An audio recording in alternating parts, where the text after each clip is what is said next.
you for tuning in to segment for the Slumpbuster Podcast. If you feel like chanting Skull, leave a like on this video. And if you are feeling those rowdy Dallas Cowboys, make sure to comment down below. Don't forget to subscribe, folks.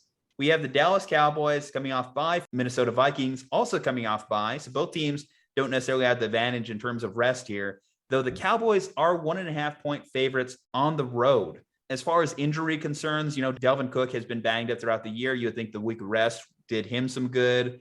The Cowboys, they had that big walk-off victory against the Patriots, though the Vikings started to get it going a little bit. And if you look at the Viking season, it's one that it could be a lot better on paper. Obviously, you have like the walk-off field goal against Cincinnati. They lost another key game earlier in the season, too. Remember? The Cardinals game, too, where they missed a field goal. So if you flip some of those coin toss games and they are just firmly in that playoff picture, now they're currently fighting for that 6th or 7th slot, depending on where you look at the NFC playoff picture.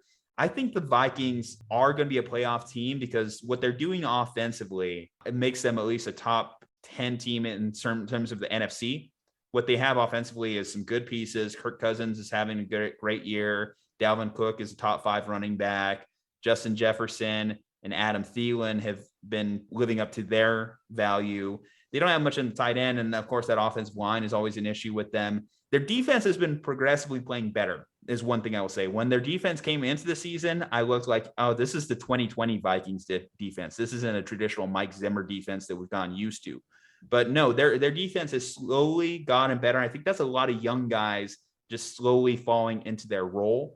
When we look at the Cowboys, now you talk about a defense that we didn't think much of coming in the year. The Cowboys defense has been one of the bigger bright spots on this team. And then they should get like Michael Gallup back, I believe, too. So that adds another key piece to their offense when you get Michael Gallup, Amari Cooper, and CeeDee Lamb all running out there. Zeke and Tony Pollard have been running lights out this year. And of course, Dak has been playing well. Did have a calf injury in their last game. So that is something to kind of keep in mind. Is he going to be as mobile as Dak normally is? I'm going to defer to you as far as making the first pick here. So this one's tough because this feels like it's going to be the joke I used to make is the Falcons chaos game, which is the idea that the Falcons for like 4 years after that Super Bowl run would always play games where they would have 350 yards, 3 touchdowns, 1 interception. Both teams score in the 30s. It's a toss up who wins. They'll win about 50% of those games. They'll finish 8-8. That kind of feels like where the Cowboys are now, is that they play a lot of those Falcons chaos games where they score 30 points, but they give up 30 points. But this year,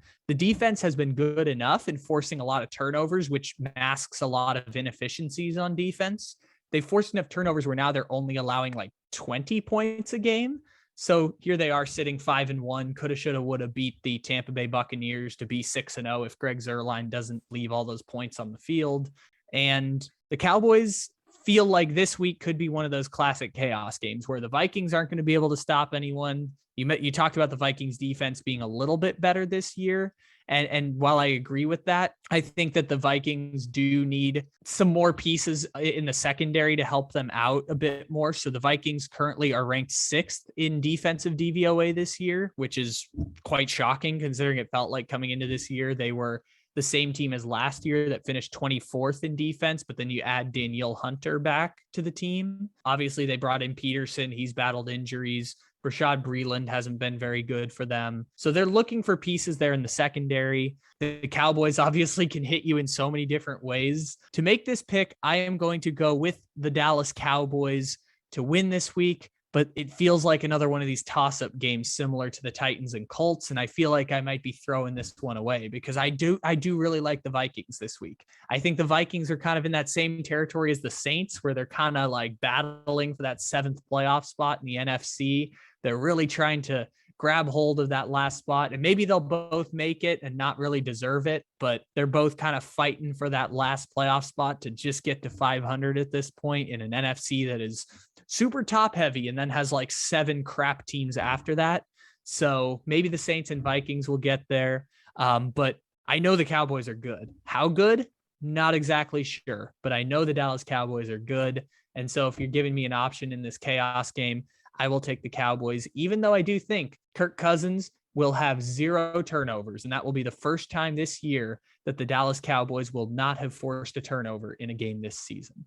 Yeah, that's an interesting prop bet there. I wonder what the odds are currently on that.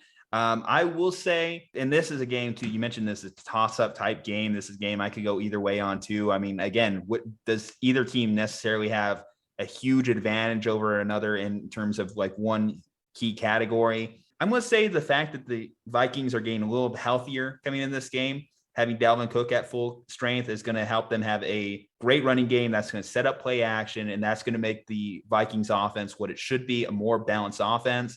They have the home field advantage going in their favor. I don't like the fact that the Cowboys are a road favorite. We talked about good home field advantages in the National Football League. When you start hearing that Skull crowd going, I think the Vikings have one of the best in the NFL. I'm going to go with the Vikings this week. So a week in which we're going to be very disaligned. We're going to be against each other in a lot of picks. So should make it fun in terms of our pick 'em here. But I think the Vikings could do just enough offensively. I think the Cowboys have been riding on quite the high to this point in the season, and rightfully so. They've been one of the best teams in the NFL. I'm not going to take nothing away from them, but I think that this is the type of week where you're going on the road, you're facing another playoff contender that you end up dropping one, which nothing to be ashamed of when you're dropping one and you're still 5-2 at this point in the season. So yeah, I'm going with the Vikings.